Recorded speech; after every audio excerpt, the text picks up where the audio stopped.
এই একজন এসে এই ভাগটা করে দেখাও তো। ম্যাডাম আমি আসি। ঠিক আছে, তুমি করো। ম্যাডাম 7 দিয়ে 2 কে ভাগ করা যায় না, 8 কে ভাগ করা যায়। 8 কে ভাগ করলে 7 কে 7, বিয়োগ করব যখন বিয়োগ করলে 1। এখন এই যে আমরা 2 কাঠি নিয়ে আসি, ম্যাডাম আপনি শিখাইছিলেন 2 কাঠি নিয়ে আসা। 2 কাঠি নিয়ে আসলে কত হচ্ছে 21। এখন দেখেন 3 7 21 হয়েছে ম্যাডাম।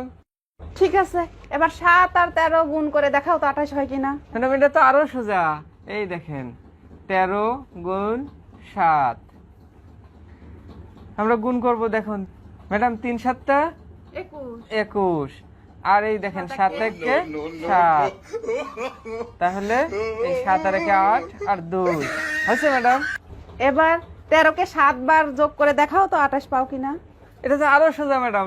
এই দেখেন এই একটা 13, দুটা, তিনটা, চারটা, পাঁচটা, ছয়টা, এই হচ্ছে 7টা, যোগ করলে পাবো 3 6 9 12 15 18 21, তারপরে 22 23 24 25 26 27 28।